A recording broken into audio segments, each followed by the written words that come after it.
Hi, it's me, Ingridine P, and welcome to CBT Therapy episode 7, where I'm going through chapter 6 of this book about social anxiety. I'm going through my own therapy for social anxiety. I'm not a mental health professional. I do happen to be a medical resident, but I don't have any education on therapy. So take this with a grain of salt. But I see that some of you guys are following this series. So this chapter is about attention and focus. And I've decided that because I'm not seeing my therapist for another 2 weeks, that I will be splitting this chapter in 2 parts. And the first part will be about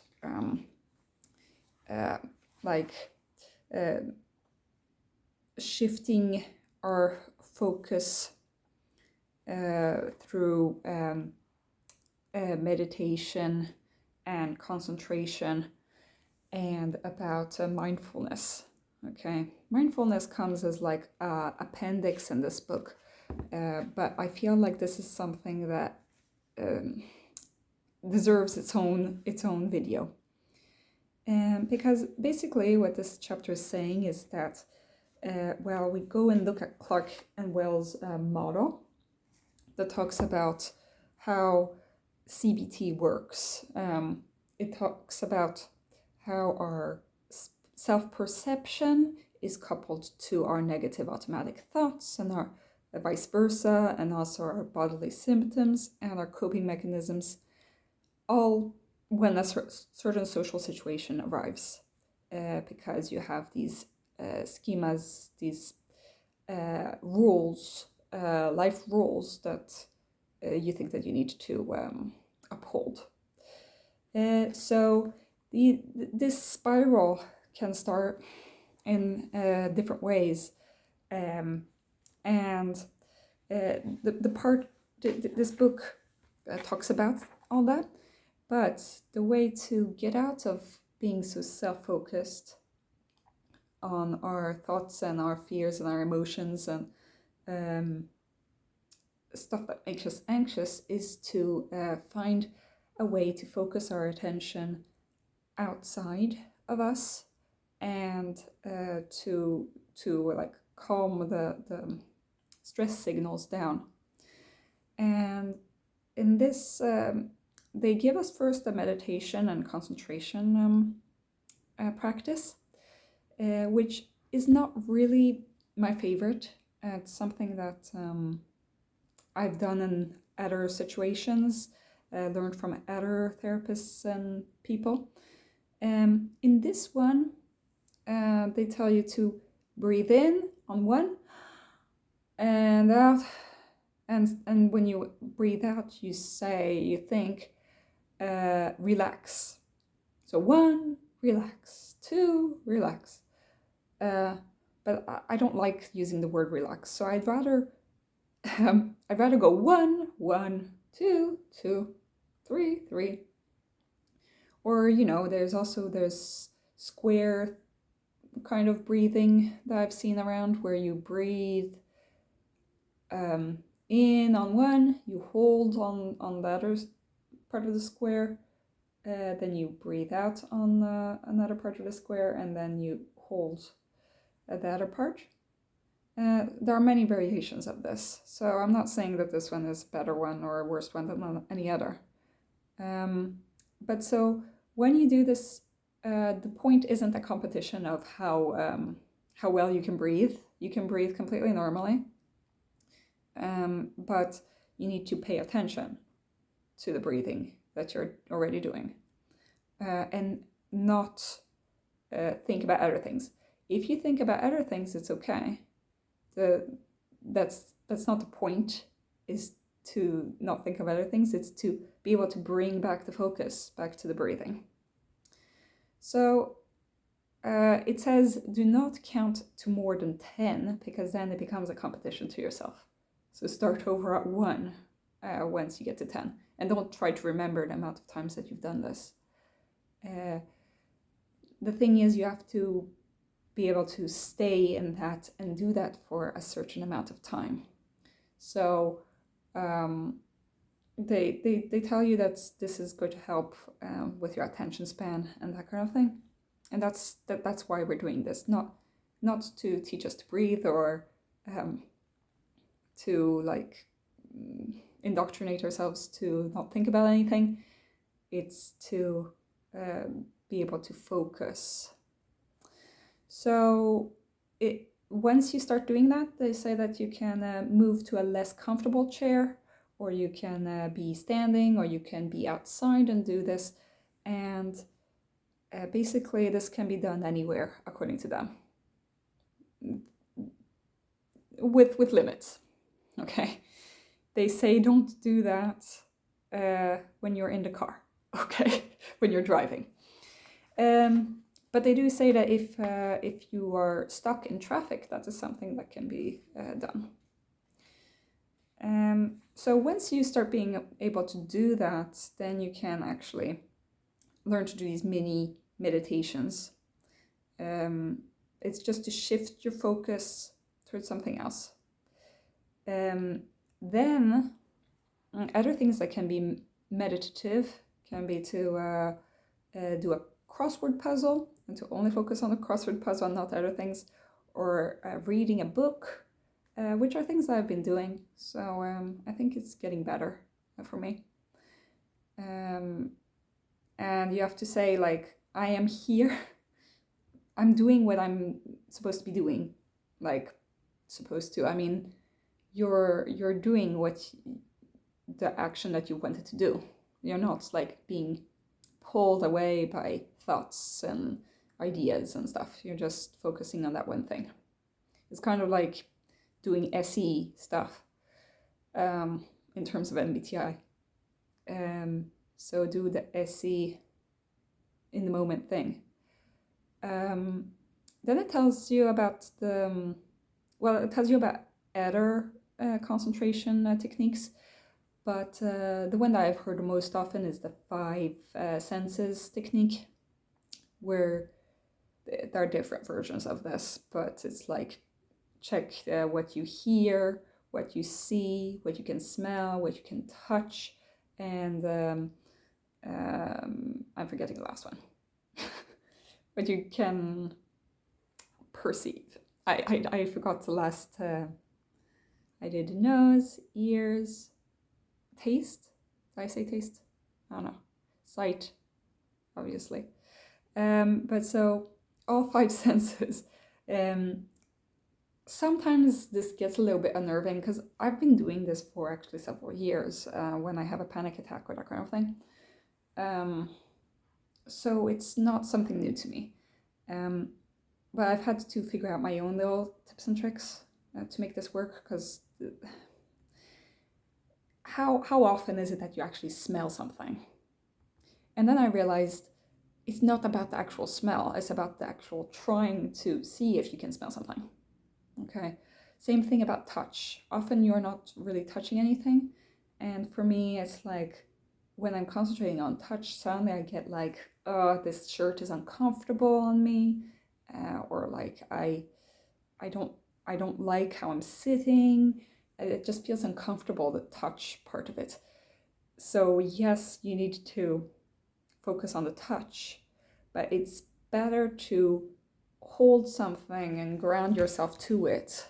Like I have my headphones here and I touch like, okay, the leather is soft but used, and I try to describe the things objectively. They talk about this in this book too, that instead of saying try to describe the object that you're holding or the thing that you're looking at in detail without saying that something is beautiful or something is good or bad or that kind of thing. Like, okay, I might think that these are really nice headphones, but that doesn't mean anything like in the practical world. So I need to say like, okay, this is made out of black plastic and there's leather, and the leather is peeling off, It is soft and smooth to the touch, and it's kind of warm when I hold the cushions, but it's colder when I hold the black plastic, and it is sturdy, and it has a nice fit in my hand. Okay, I'm using the word nice, but it's not like saying that the actual thing is nice. I'm talking about like the sensory feel of it. So I know that we as INFPs struggle about SE, but I think it's less of a problem. Like, we have SI that we like, kind of. So I think that we are actually quite good at observing stuff. It's just that we have to remind ourselves to do that. And to practice this a few minutes every day. And we can get to more complex like concentration and focus topics by doing this a little bit every day. They suggest 10 minutes morning and evening every day, which is kind of a long time actually, but I guess that you have to do what you have to do.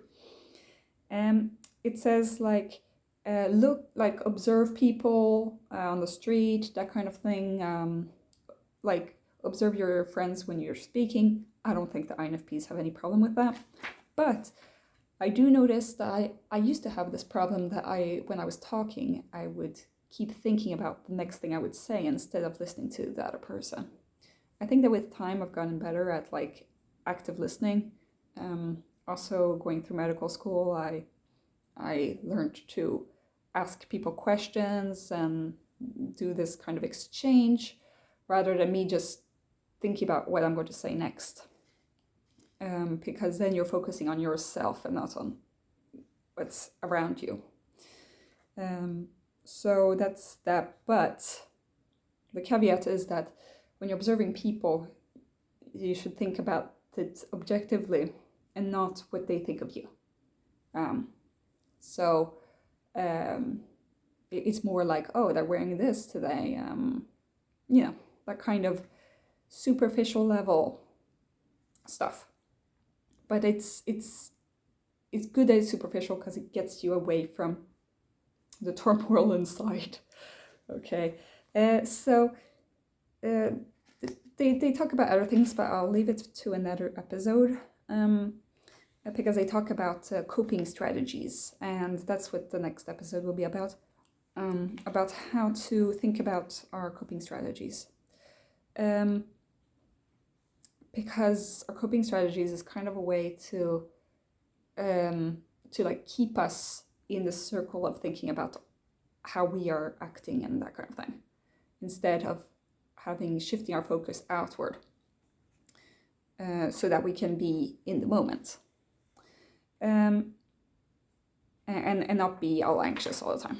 So then it tells us, okay, go check out the appendix where there's more about mindfulness. And it tells you, okay, well, what mindfulness is. And I don't think that people who are watching this channel are completely unfamiliar with mindfulness. But it's like you make a conscious effort to observe the things without judgment. So that's what I meant by like describing the headphones in a very objective manner, and not using like, so in our case it would be, instead of saying that I'm boring, okay, it's better to say, well, like that's not something that's an emotion, that's not a sensory fact, okay? It's better to say like, I'm hungry, my heart is beating fast, but not putting any kind of thought into it, just like letting it pass. I keep remembering this resilience course that I did when I was in school. It was just a group of students that decided to do some kind of self-therapy together. I was in a really bad place when I did that, so I couldn't go to all the sessions, and I was often late and not really engaged. But I also felt like everything was so embarrassing. But this resiliency course, one of the things was that the emotions are the waves, and we are not in the waves. We're not in the water. We are the sand that's under the water. We observe the waves passing over us, but we are still. We are poised, and we can observe this without being affected by the water above us.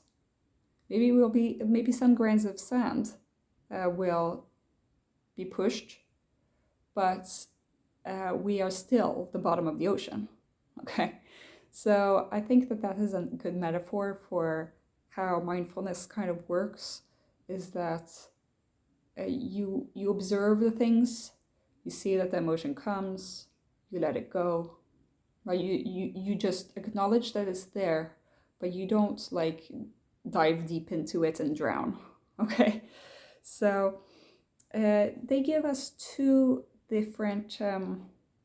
First of all, they give us an example. Like, my heart is, instead of saying like, "Oh, help! That I'm sounding terrible during this presentation," it's more like, I feel sweat on my brow. I feel warm on my cheeks. Okay. I'll just keep going on. Okay. So sometimes we just have to accept the things and just let it go. Okay. They say that coping mechanisms are a way to avoid, and we need to be present in order to expose ourselves, in order to live. So it's important to do the things that we find are important, even if we are anxious. So here we've got two different mindfulness things. And then it says, well, you can also do it, also like look at things outside and do the mindfulness whenever. Okay, but these are things that we can practice, which is the, how do we call this? Breathing anchoring breathing. And it's basically noticing. You can do the same thing as the other with the 1, relax, 2, relax, or the square, or whatever breathing technique you want.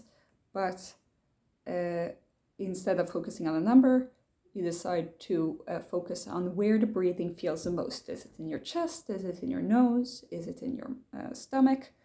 And follow where the breath is going. Like, where is my breath now? It feels now like it's in my stomach, or I feel it's now that it's in my nostrils. And you feel it go down and you feel it go up. And then if you feel like you're thinking about something else, then go back to the breathing, and it's okay. And then, so do this with your eyes closed and in a comfortable place. And then when you're done, you take 3 deep breaths, and then wiggle your fingers, wiggle your toes, like open your eyes and breathe again. And then you can stop with this meditation. There's another one that is a little bit more advanced, but it's still pretty simple. Actually, my mom taught me this when I was a small child, when I was having trouble to fall asleep. So my mom was before her time, I guess. It's a body scan. I'm sure that many of you have heard about this, but this one is best done lying down. So you lie down like on your bed or on the floor. I actually had a singing teacher who made us do a body scanning in our own way before we did some singing when I was a teenager. And sometimes people would like another teacher would knock on the door, or a student would come in late.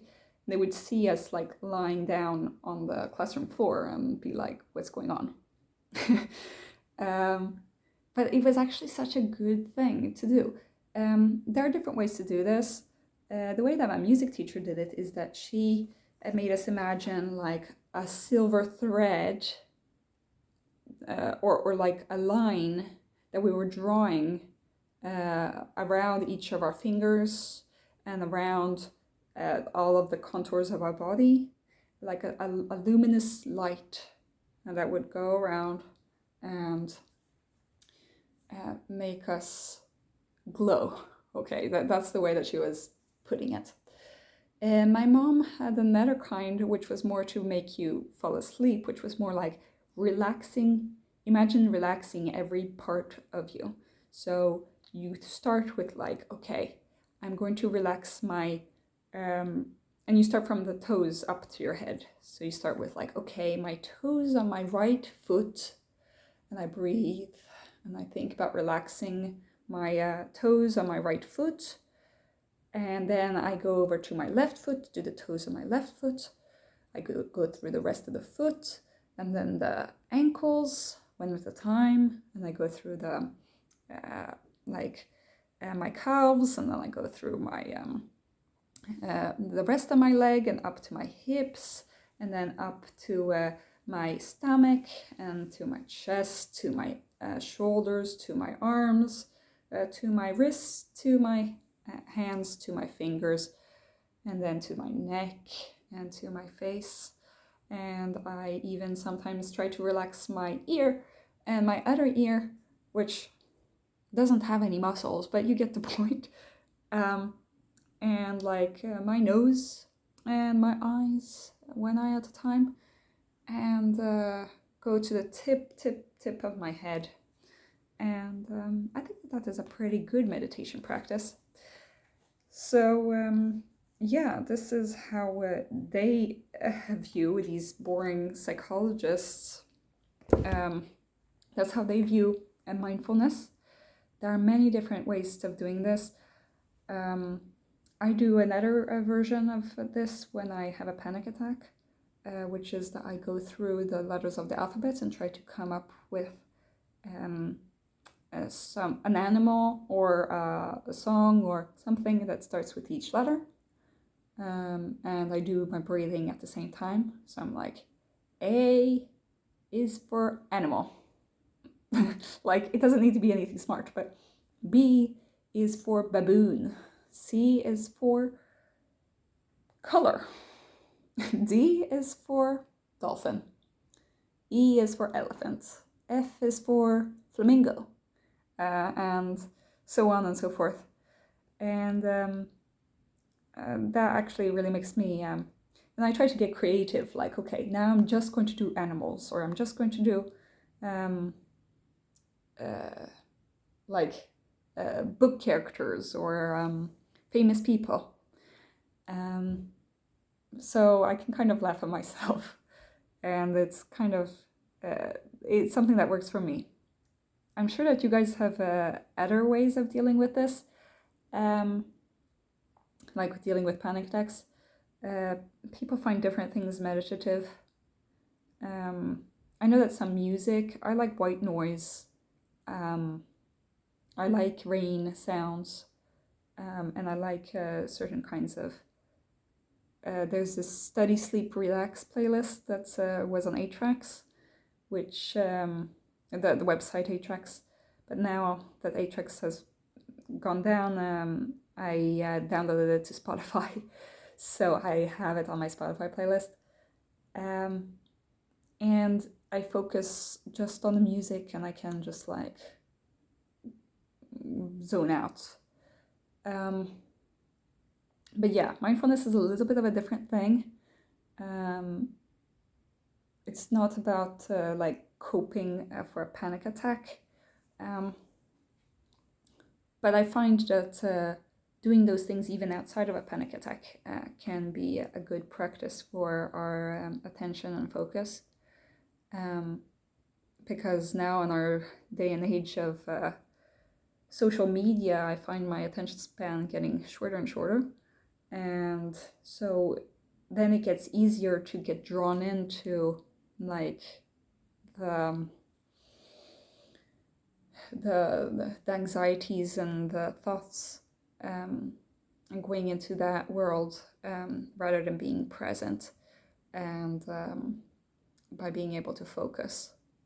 So that's what I had to say on mindfulness. I think that there are plenty of other ideas that are out there. Some of these are about, like, leave your worries on in a hot air balloon and let it drift away, which I think that we as INFPs are pretty good at using our imagination and that kind of thing. I think that what we need to work on is the staying present bit, because we can imagine a ton of scenarios and go through life, but that is an avoidance in itself.